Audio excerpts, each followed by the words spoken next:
Okay, so this week we're going to pick up with vaYiqra, chapter 23, verse 13. It's Leviticus 23:13, and as usual, I'm going to 12 and read that.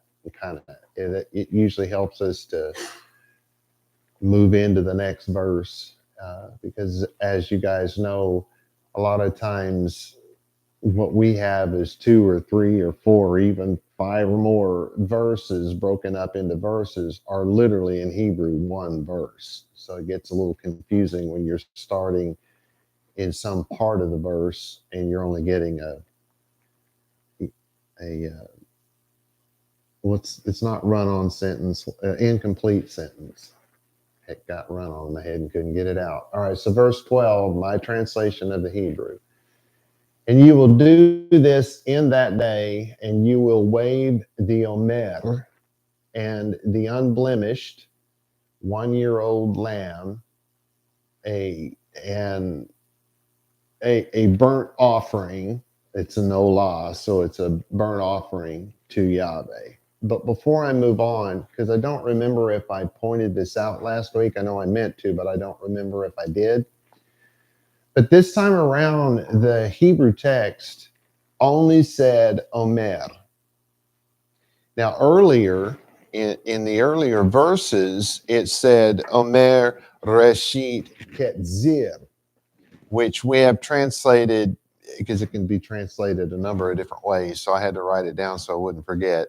First sheaf of your harvest. Remember that? They're pulling up getting ready to make the first fruit offering. That's what's being spoken of here. And in this verse, they don't say the whole thing. And there are a lot of passages in the rabbinic writings where they talk about, well, see, this is different because it only says Omer. It doesn't say the whole phrase like the other verses did. So this makes it different. No.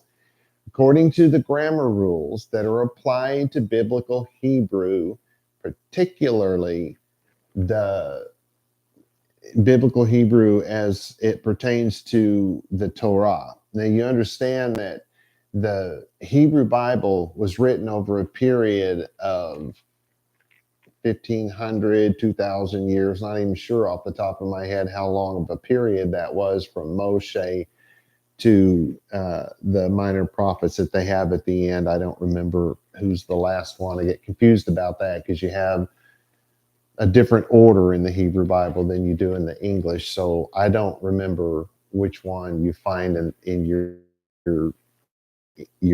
Christian Bibles. I don't remember which one's the last. But anyway, there's a long period of time. Well, the grammar rules are pretty close to the same. They're pretty consistent. But once you get into Persia, some mistakes are starting to be made and not be, well, I don't know. Yeah, I don't know if we can really call them mistakes because you get to Persia and they're not writing it in Hebrew anymore. They're writing it in Hasdai, known these days as Aramaic. So they're not necessarily mistakes. They're probably okay the way they're written, but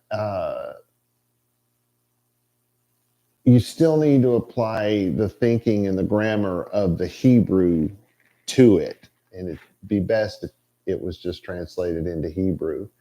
I don't actually have a copy of the Persian letters written in Hebrew. Everything I have is in Aramaic. So, and there's some very noticeable differences in the languages. A lot of similarities. I mean, it's amazing how similar the two languages are. But the standout differences as well. So anyway, the point here is that the fact that they didn't write the whole thing out does not make it something different. It just makes it redundant. There's no reason to say the whole thing. If you can say the one word, and you can think of it as remez in Hebrew, it's a hinting back to something that the reader knows. Well, if you've read the previous verses, you should know that what I call that first sheaf of your harvest, the Omer Reshit Ketzir, you could actually put all of those words here, and that would not be adding to or taking away from the word of God. Now, I didn't, because those words are not there in the Hebrew, and I try to stay true to the Hebrew of the verse. But you could do that. You would not be adding to or taking away from, because they are speaking about the first fruits of your harvest here. They've just cut it down to calling it the Omer. All right, so let's go ahead and get started with verse 13. Very, very literal translation in English. And offering he 2 tenths fine flour, mix her, or mix it. Remember, it is in the feminine, so they use the word for her. And if it's in the masculine, they'll use our word, we would say he.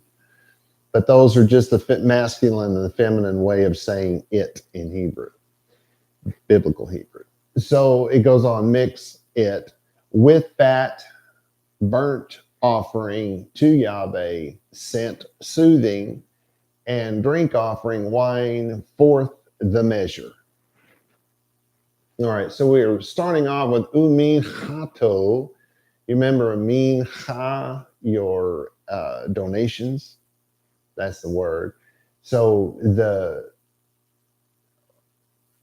O sound at the end is the masculine for it and offering it, and it is an offering, maybe how we would say it. Then it says shene. Well, that's the Hebrew word for two, the biblical Hebrew word. I don't really know my numbers in modern Hebrew. I would have trouble paying for something, as I wouldn't know how to say it. And so I don't know if they use Shanae, or I remember when I did run across that years ago.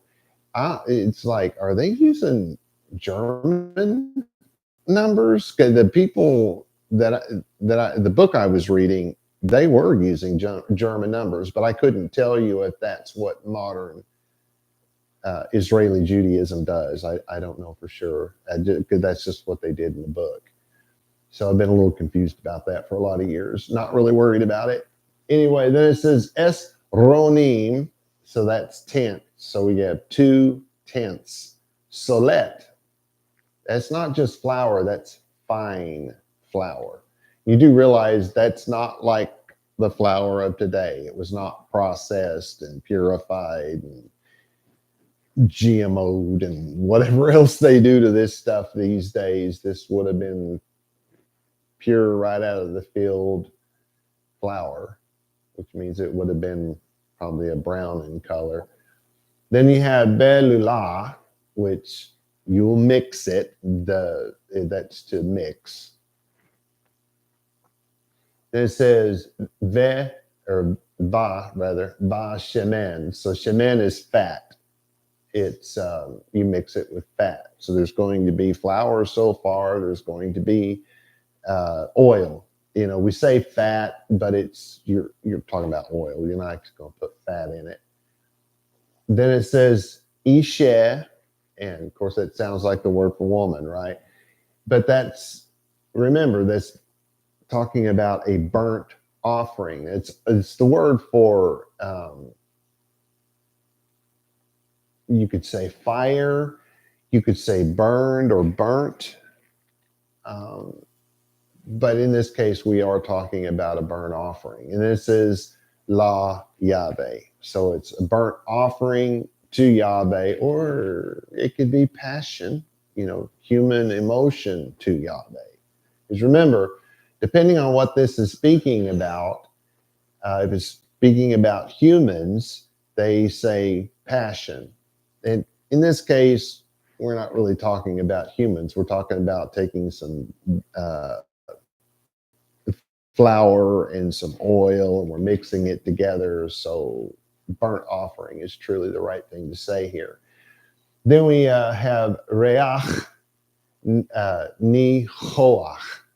So we have scent soothing, or in English, we would probably switch those around and say soothing scent. I don't really know why you would need to do that, but that's commonly what's done. They say soothing scent instead of scent soothing. And that's the idiom. I'll go over it in a moment. Then we have vaYiqra, which is a drink offering. So what oil? This is yayin. So it's a drink offering of wine. And this is vi'it hahin. So it's a fourth of a hin. And that's a measurement. And nobody actually knows what that measurement is. No idea. So there's, they could make an argument that the wine was to be mixed with the bread, but not since they called it a drink offering. That would be completely separate from the bread. And then again, you could argue, okay, so you take the flour and you throw it on the griddle, and then you pour a little oil on it, and then you pour a little wine on it, whatever. They didn't have a griddle. Remember, we've already gone through what the altar was like, and it had a grit, the metal, like a mesh, I think was the word we used. I don't really remember for sure if that's the word I used, but it's just like a grill today, something you're going to put the meat on and be able to flip it over and stuff like that. That's not going to work out real well if you're just throwing it on top of there, right? Might as well just be throwing it directly in the fire. So something different is going on, but it's not explained what or how they're going, to do that. It has not thus far from the 12th chapter of Exodus, where the law actually begins, all the way up until now into the 23rd verse of vaYiqra or Leviticus. They've not even discussed how that's to be done.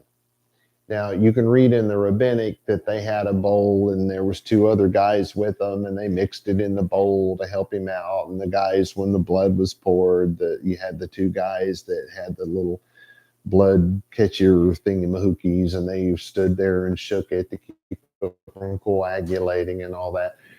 That's all speculative. It was written long after the fact. So nobody really knows for sure. But it's reasonable to think that they probably did something along those lines, because how else are you going to make this work? So anyway, my translation.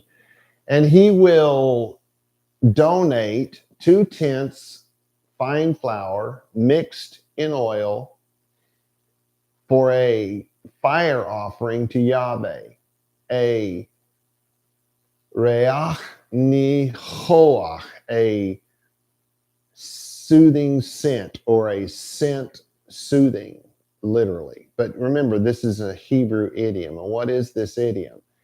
It is the pleasure in knowing, and we are speaking of God here. It is the pleasure of God knowing that his children are covered. Because remember, some of these things, it says this is for your pleasure, right? This one doesn't say that. This is an idiom about God receiving pleasure from knowing that his children have obeyed him, and they are now, their sin is now going to be covered, which means he can remain in the midst of his people. Nothing more that God wants than to be in the midst of his people. Then it goes on, and a drink offering of wine, a fourth part of a hin or a hin. It's a measurement. Again, we don't really know for sure what that is. So we can compare that to Shemot or Exodus 29:18, my translation of that Hebrew. You make the whole ram burn, you make the whole ram burn on the altar, and olah, or a burnt offering to Yahweh, a reach nihoach, it's a soothing scent, for God's pleasure in knowing his children are covered, and ish, a fire offering to Yahweh. So that we've already had this a number of times, and what we're going through in this chapter is a complete summation of the holidays of God. So we'll move on to 14 now. Kind of a long one. This is, again, very, very literal. I mean, ultra liberal. Where'd that come from?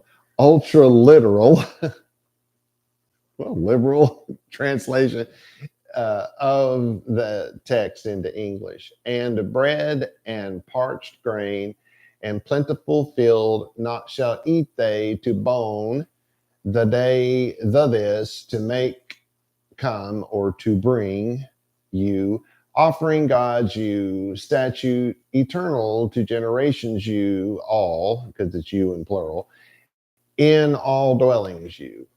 It's not as confusing as you might think. So we have ve lechem, so and bread. They, like for the Christians, Beit Lechem. Oh, what? Well, we don't know what that is. Bethlehem. Beit Lechem is how it's actually pronounced. Bethlehem is what it became in English. Bread. Bethlehem, house of bread. And for you Christians, just for the fun of it, it's no accident that Yeshua called himself the bread of life, the bread of life, right? The bread of life was born in the house of bread. See the connection there? All right. So then our next word, vekali, which is parched grain. It's something that has been roasted by that. That's what they mean by parched. It's been cooked. Then vechamel, which is a plentiful field. It's a garden, a place cultivated as a garden, planted with fruit trees, herbs, corn, etc. It's a garden. Then it says lo, so something's not going to happen here. Tochlu. Oh man, you're going to plant all that garden and raise all that stuff, and now you can't even eat it? Tochlu. You shall not eat it. Man, that's awful. But let's see what it says after that. Odd. Oh, until. Odd. Until. Edzem.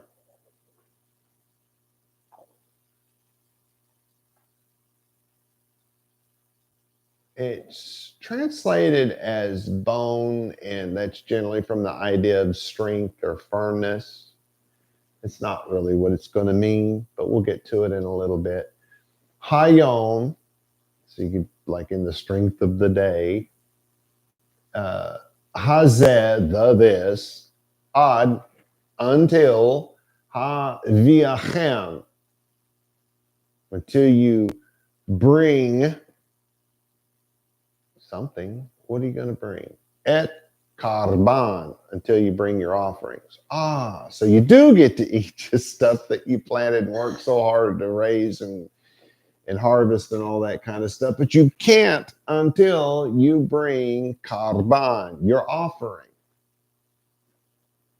Elohehem, to your God. They don't use the word. Well, it says et karban Elohehem, so it's to your God, right? Then we have hukat. Ooh, this is a statute. This is a lot of people get confused about this. First, you have a constitution, the law of the land. Our Constitution in America is literally the law of our land. And from that Constitution, you build statutes based on the Constitution, right? Those are the statutes, and also called laws. But they have to be built on that Constitution. So hopefully that made it clear as mud for you. So anyway, so this is a law, statute, olam, eternal.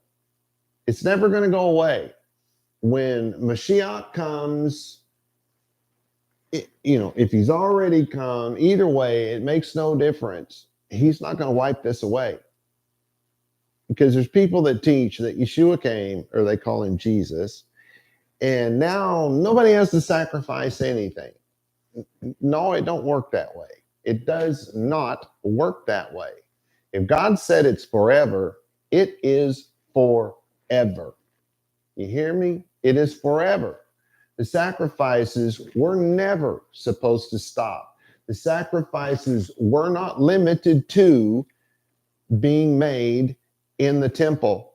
They didn't even have a temple when the sacrificial system started. Think about it. When the sacrificial system started was, let's see, Sinai. No, you're going to have to go back a little bit further than that, because you remember these two guys named Cain and Abel, and what happened between them when they made sacrifices? Well, where was their temple? Where were their temple Oh, that's before the giving of the law. Really? So God's law is not eternal? Something that came out of God's mouth wasn't eternal? And by eternal, that means before, during, and after. The whole thing is one thing. There is no time in God's world. So it's before, during, and after. God's law is eternal. It has always been, it has always existed. There is not a time when God's law did not exist. So before the creation of the planet and the creation of the plants and the mountains and the stars and the animals and the people, God's law already existed, because God's law is God's lifestyle. I wish everybody knew that. So this is eternal. It will not pass away. Mashiach did not come to make it all pass away. But Rob, Paul wrote that it passed away because no, Paul didn't do that. That's Christian theology being forced into something that it doesn't belong in. Paul did not say that. I've translated all of his work. He never once said any such thing. Anyway, so to get my translation one of these days when it comes out. So if you want to see my translation. So our next word is le dorotehem. So that's 2 generations, and then it's you, but it's in plural. So I say you all because I don't know how to say you in plural. Yous. Anyway, so it's to every generation. There's not a generation that's going to live on this planet that this law does not apply to. Period. End of story. And the whole entire law, God says this repeatedly. Throughout the whole entire law, there is not a single law that will ever pass away. Yeshua himself said, I think not one jot or tittle will pass away. Those are the little dots, and you say we got to cross our T's and dot our I's. Those are jots and tittles. Not even so much as the dot over the I is going to pass away, to put it in English, American terms. None of it. None of it is going to pass away. Not one bit of it. And that's the man Jesus said that.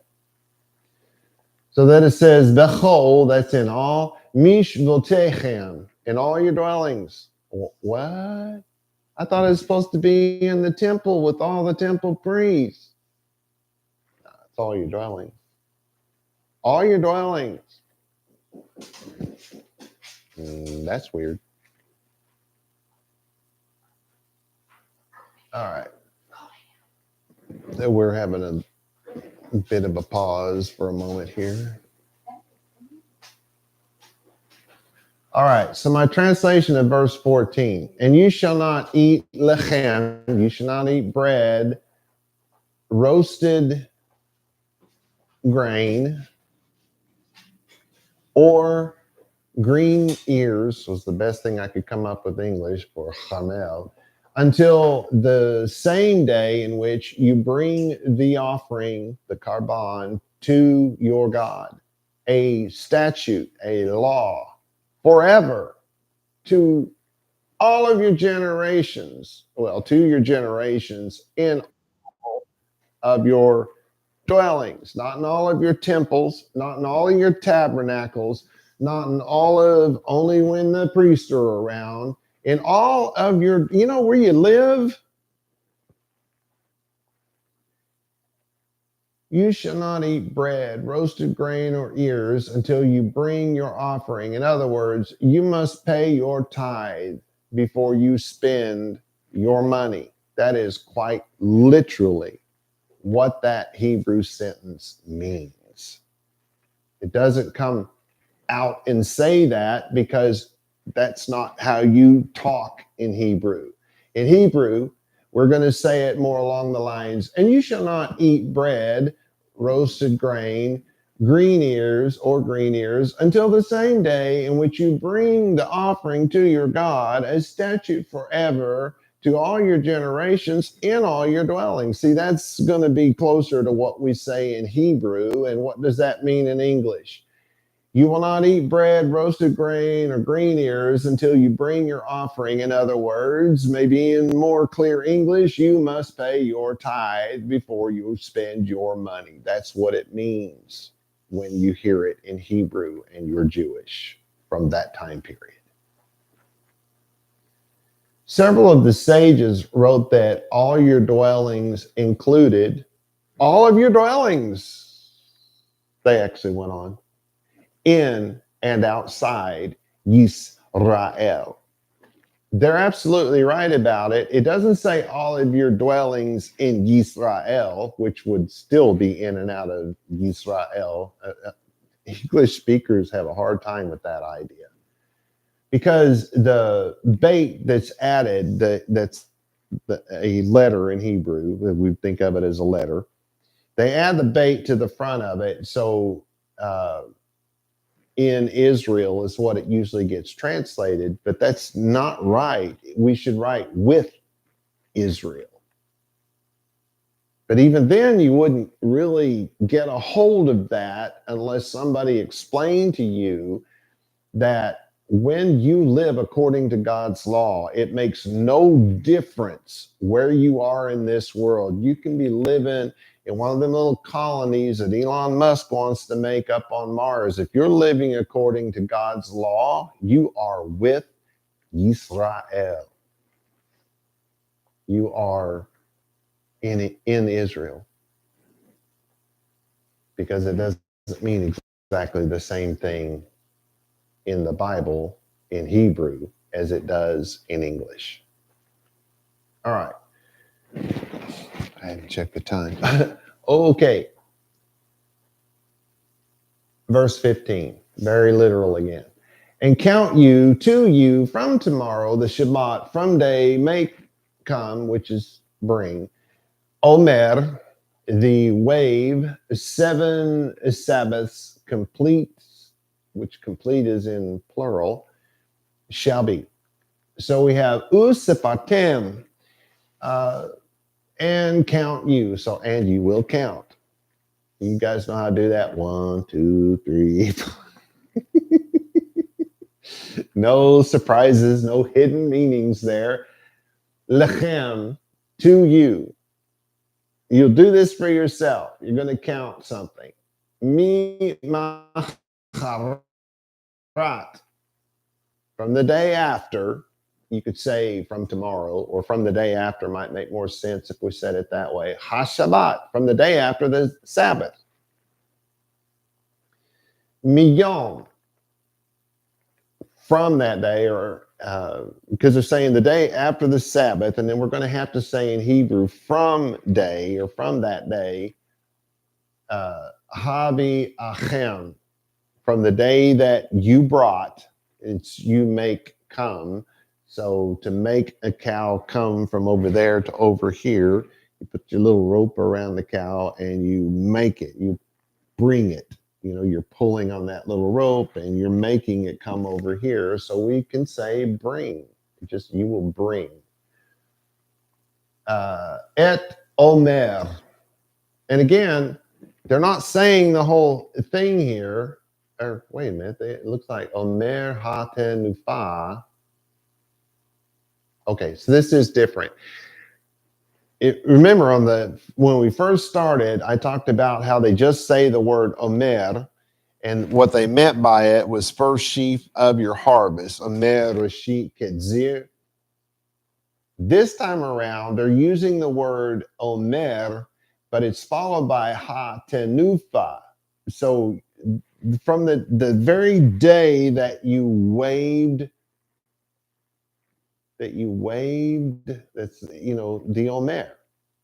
So this isn't a connection to your, well, it is connected to, but it's from they're not saying first sheaf of the harvest here. They're saying from the day that you waved the first sheaf of your harvest. So kind of, they are saying that.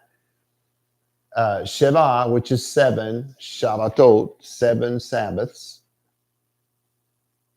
Temimit, so you're going to 7 completed Sabbaths. That's hard to say. This is in plural, by the way. So complete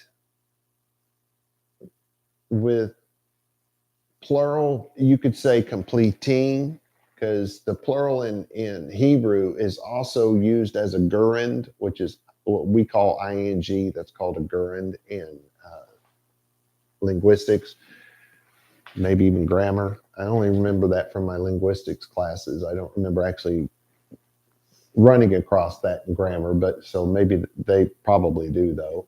Then it says tina, which is it shall be, or it will become, it will come to pass. There's lots of ways to put that. So here's my translation. And you shall count to you after the Shabbat from the day that you brought the Omer Tenufah, the sheaf of the wave offering, 7 Shabbatot, 7 Sabbaths shall be completed.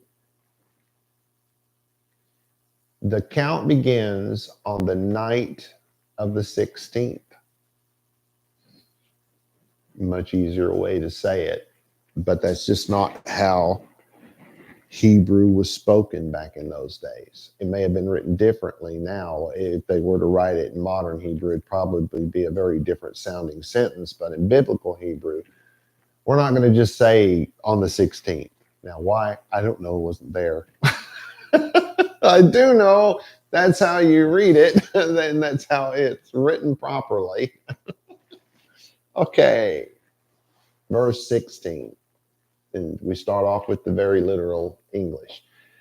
2 from tomorrow, the Shabbat, the 7th, shall number they 50 day and make come and bring offering new to Yahweh. Okay, so we have ad, which is until, mimacharat, so that's either the day after, or you say tomorrow, something like that. Ha Shabbat. So in this place, we would probably say the day after the Sabbath, because that would make sense to us. Ha Shevi'it. So after the 7th Sabbath. Remember, we say things backwards. Hebrew is actually correct. You would say the Sabbath, then you would say the 7th. But in English, you say the 7th Sabbath. Anyway, tis peru, they shall number. So this is a command. You got to count it out. 1, 2, 3. You remember that? Chamishim, 50. Yom, 50 day. 50 day. Now in English, we'd probably write 50 days. There is a reason why some things seem like, wow, those should be written in plural because, blah, blah, blah. And this would be one of those where they would do that. Why would it say 50 day instead of 50 days? Well, because you're counting the past. The future is plural. The past is singular. So since you're counting the past, right? Because now you're at the 50th day, so it's in singular. That's why they do that in biblical Hebrew. All right, so then we have, you know what? Let me back up and talk about this. I've been working on this introductory book to help people understand the New Testament, because I let several people read my translation of the New Testament. In particular, I let them read Volume 1, which is the first 5 letters in the New Testament. And I ran into all kinds of problems. One of the main problems was I have a page in the very beginning of the book, And it very clearly says in bright red letters, you must read this before you read the book. Well, guess how many people followed that advice? Now, to their credit, most of the people who read it actually already knew the rules, so they really didn't need to read the rules. But of the ones who did not, they did not bother to read the rules. And the rules are 1 page long. Could probably be summed up in a single sentence. There's not a lot you have to know. But if you don't know it and you try to read that New Testament, you're not going to have any clue what you're reading. It's going to be the craziest thing you ever read in your life, right? So in it, because I'm trying to write this introductory book to help people understand certain Jewish thinking and ideas and the way the language worked, and trying to explain all that out. I've been watching a whole bunch of these big name scholars, and I'm doing that with air quotes when I say scholars, who are arguing that the earth was literally created in 7 consecutive 24-hour day periods.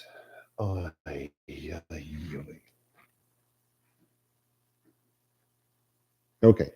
First problem that you're going to have with that is that you can't have a 24-hour a day period until you have a sun and a moon and planets to go around that sun and a moon, right? You have to have all of that in place before you can have a 24-hour day period. And you don't have all of those ingredients until day 4.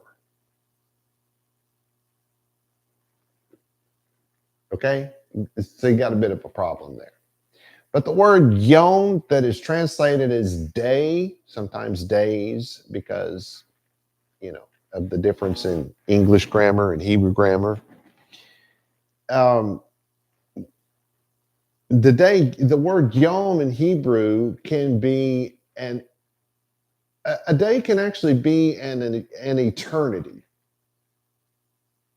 And something that started so far in what we think of as our past that we don't even have a numbering system that would go that high, and it's going to go on so far into our future that, again, we don't have a numbering system that goes that high. That can be a day, a single day. Hundreds of millions of years, hundreds of trillions of years, hundreds of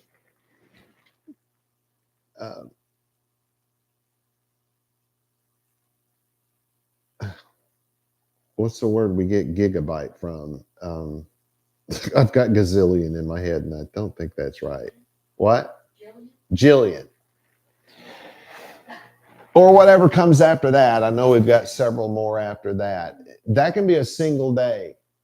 Oh, Rob, you're being nuts. Really? Because God said, in the day you were in the wilderness, well, that day was 40 years. 40 years is called a day in the Hebrew Bible.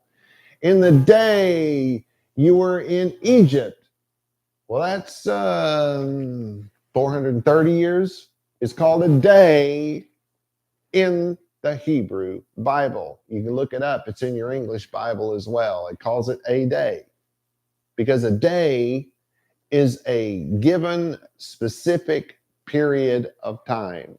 So yes, a day can be 24 hours, but a day can also be without beginning or end because it's a period of time. So the day that God existed is without beginning or end. The day they were in the wilderness was 40 years. So you get it? So these people who are trying to do this 24-hour day period thing, it's nonsensical. Anyway, our next word was vaYiqra. Tim, I don't remember if we said that already, but that's you make come. So we've already talked about that. You bring something. So the day that you bring mincha, that's your offering, that's your donation. Donations might even be a better word for this. Chadashah. Now that's a word for new. It's Also, a word for renew, which is one of the reasons why there's some very bad translation in the New Testament. They call it New Testament using the word chadashah. No, that's renewed. Remember Yirmiyahu 31:31. Behold, I will make a new sacrifice, stupidly translated as covenant. I will make a new sacrifice. It's repeated in what they call the New Testament. And so you've got this idea of all that stuff that God said was forever passed away. It can't be forever. If it passed away, you're calling God a liar. And then you get to the New Testament, and that supposedly replaced it. Well,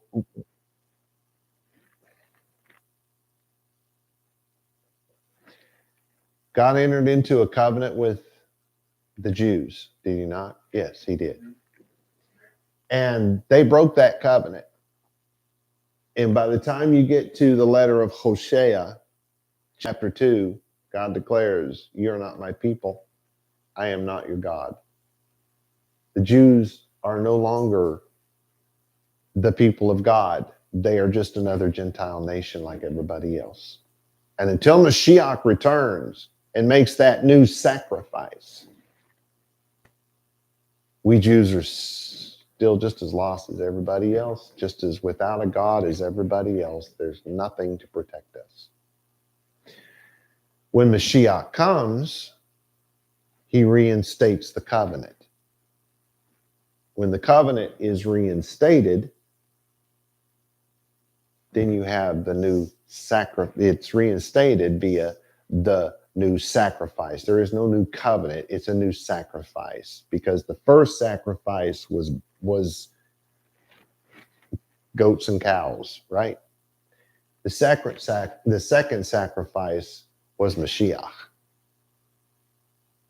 Now that one is going to be forever. Does that mean, oh yeah, see there, it wipes away all our sins forever and ever? All I got to do is say an 8-second prayer. No, it doesn't have anything to do with it. That's nonsense.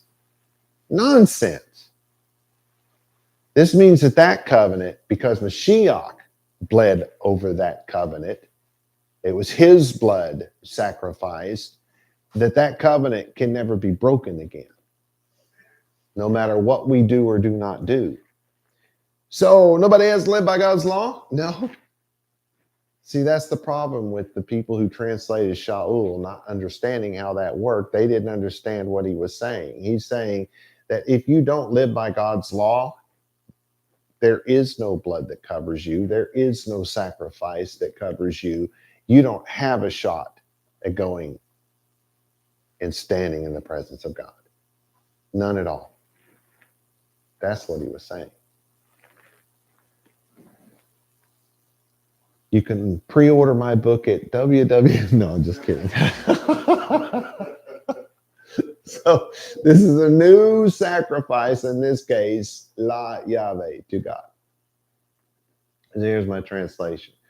Until, and I've added in little brackets and squiggly letters, until the day after the Shabbat, the 7th, I should have said after the 7th Shabbat, that might have made more sense. You shall count to the 50th day, and you shall sacrifice. To remember that saying come near to God was being used of you will make a sacrifice. You will make a sacrifice to Yahweh with a mincha, with a donation. So the sages spent a lot of time and energy trying to explain why every Jew had to count the days.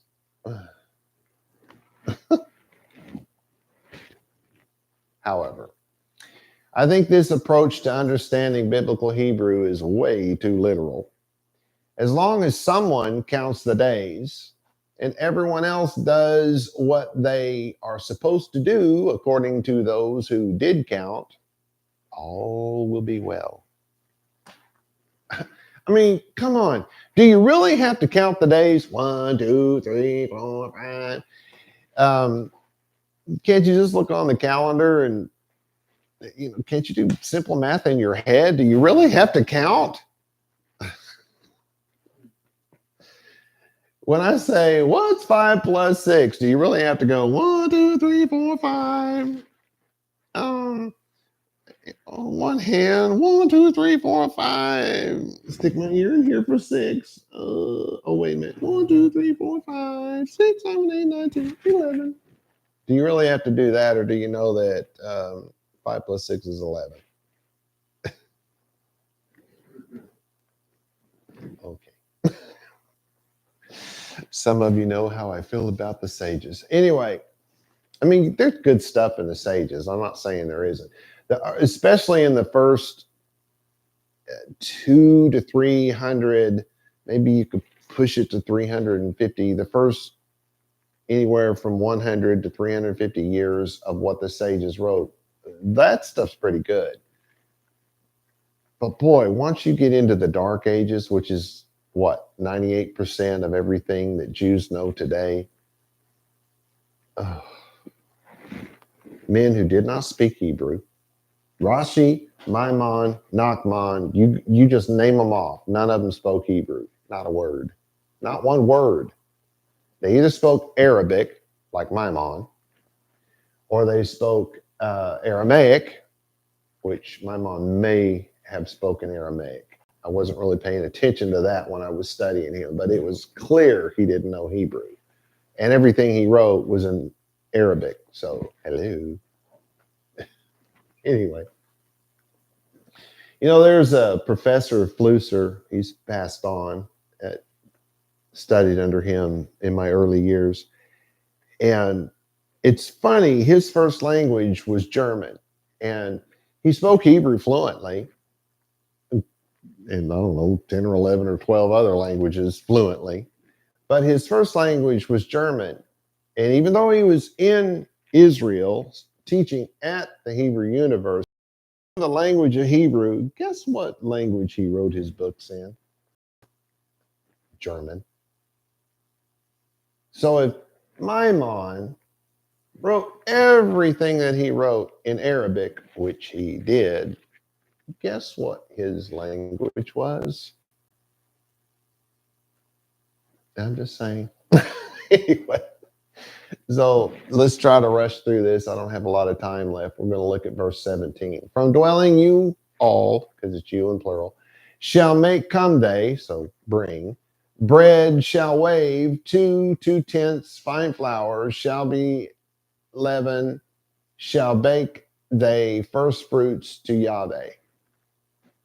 So we have mimosh v'techem, which is from dwellings, you in plural. So from your dwellings, the places, from where you live, place where, wherever you are staying, let's say you have come or gone on a long journey and you're staying at a motel. Well, that's your dwelling. It's short term, sure, but it's still your dwelling. So wherever you dwell, it's not just of your house, it's wherever you happen to be hanging out at the time.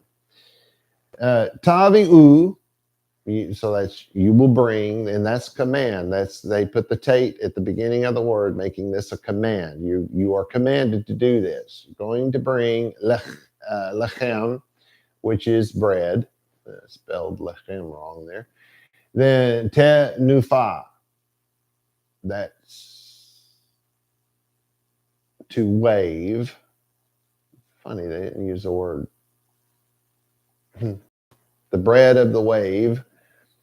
Shetayim, which is 2 in plural, which, since that's more than one, that makes sense that it'd be in plural, right? But then it says shenay, which is, well, it's in dual anyway. It's not really plural, but it's dual. So first you have it in plural, then you have it in dual. Why do they do that? Well, because when you follow one word after the other, that tends to be what you do.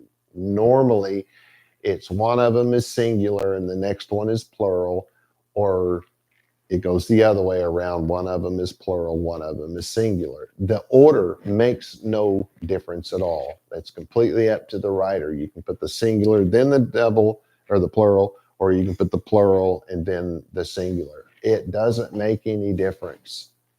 All right. Then it says esronim. So that's tenths. Solet. So it's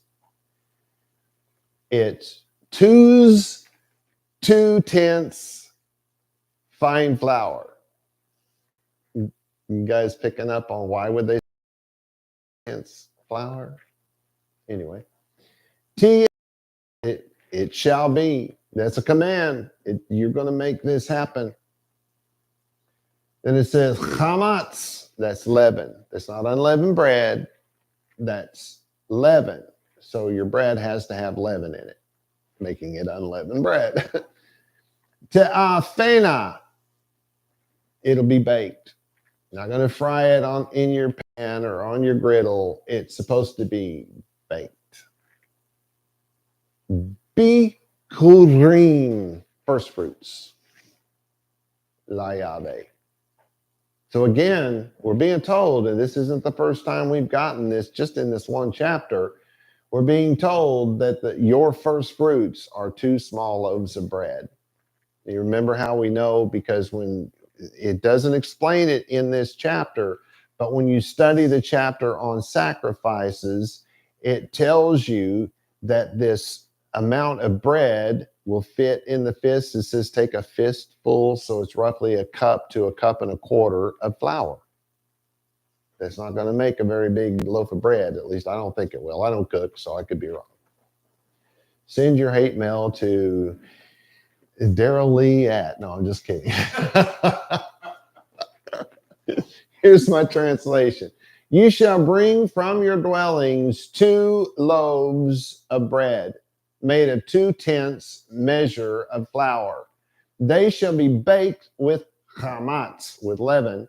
They are the bikurim. They are the first fruits to Yahweh. Those 2 little bitty pieces, loaves of bread, if you will, they are your first fruits. Not the grain, not the whatever it is that you harvest, not the 10% of your paycheck or whatever it is that you harvest, because if you're not a farmer, your harvest is going to come, like, say, in gold or cash or credit, or I don't know, you're going to gain some money somehow, or you're going to have a hard time paying your bills, right? But your first fruits are 2 small loaves of bread. Rashi and Sifra both wrote that only Yehudim and Yisrael were required to bring the first fruit offering. Oh, so all the rabbim that live throughout the whole world can just do without? Anyway, their argument is based on the fact that the word all does not appear here as it does in verse 14. However, the rules of biblical grammar are such that because verse 14 includes the word all, it applies to every verse that follows it until there is a change, such as, and Yahweh spoke to Moshe. There has to be something that changes what's my word for that? Topic. And even, it's really not topic, it's a subject. And I know topic and subject are essentially mean exactly the same thing. Let's say when you start a chapter, you have a subject. And within that subject, you have these sub-subjects, which I'm calling topics. So even within the subtopics, that doesn't mean that all ends inside of that. It can, and sometimes does, but for the most part, no. Your subject pretty much has to change for something like that not to continue on, like the word all. So they're completely wrong. Oh, so you're smarter than them? No, I'm not smarter than them. The rules to Hebrew grammar and the explanation to the writing style and why they would say Elohim here and say Yahweh there and say El over here, that's nobody knew why that happened. And so somebody comes along in the late 1700s, and then that follows itself into the 1800s, and the next thing you know, oh yeah, see, the Bible's a compilation of all these different writings, and they just slam it all together and blah blah blah. Oh, And these guys weren't even biblical scholars who came up with this stuff. See, I think one of them was like a veterinarian, the other was a dentist or some nonsense like that. And they came up with those ideas. And then the next thing you know, real scholars just said, oh, that sounds good to me. Let me turn that into a scholarly work. And boom, it became a fact, even though it was never a fact.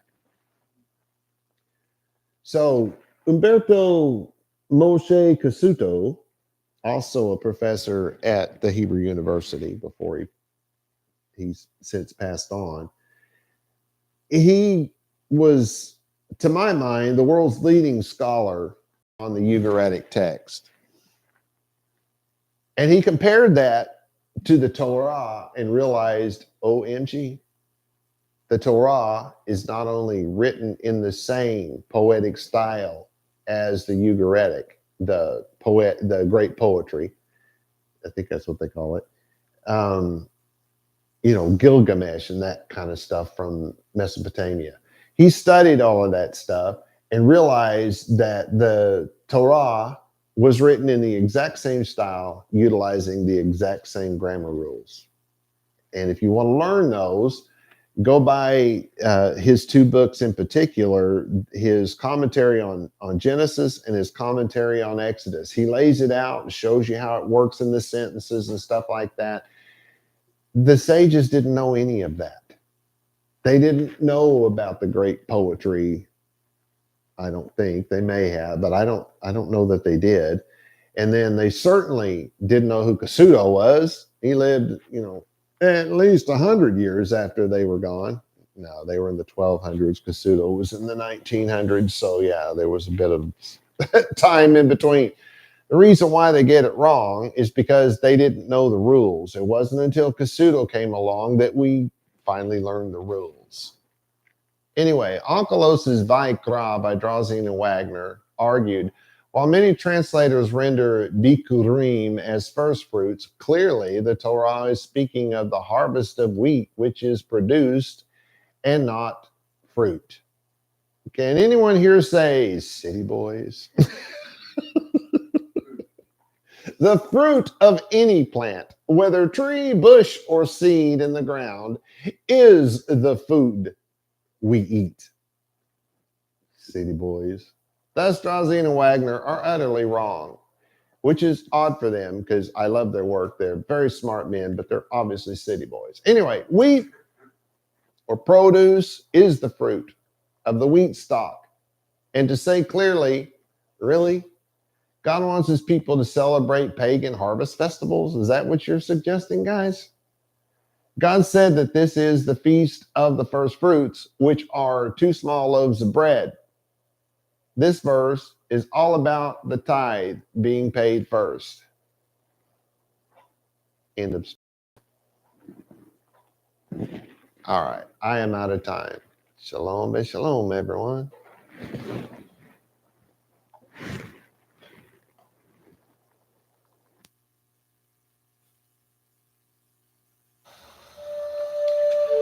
The blessing, Be'ivrit. Yavarecha Yahweh beyish merecha. Yahweh panai v'lecha vihunecha. Yisa Yahweh panai v'lecha v'yasim lecha shalom. And in English, may Yahweh cause you to lie down so that you may rest. May he touch and caress you. May he prepare you for what is ahead. May he watch over you. May he keep you from harm. May he cause goodness to grow in and take away the bad. May he arrange your life and cause you to flourish. May he cheer you up and gladden your heart. May he cause his light to shine through you. May he show you tenderness and favor and love in his presence. May he show you kindness and be delicate towards you. May he show you his generosity, mercy, compassion, and desire for you as it comes forth from the depths of his soul. May he lift you out of your pit and deliver you from the things that hold you prisoner. May he draw you to his chest and cast his eyes on yours. May he show you his love and desire for you as he cradles you in his arms. May he bear your punishment and pardon remove your sin. May he take you for his bride. May he establish a foundation in you. May he place his name on your heart and mind and make your body his temple. May you be his treasure. May you always be on his mind. May he draw you near and comfort you when you are afraid. May he assure you there is nothing to fear because he is with you. May you and all that concerns you be at peace because he is your friend. Amen.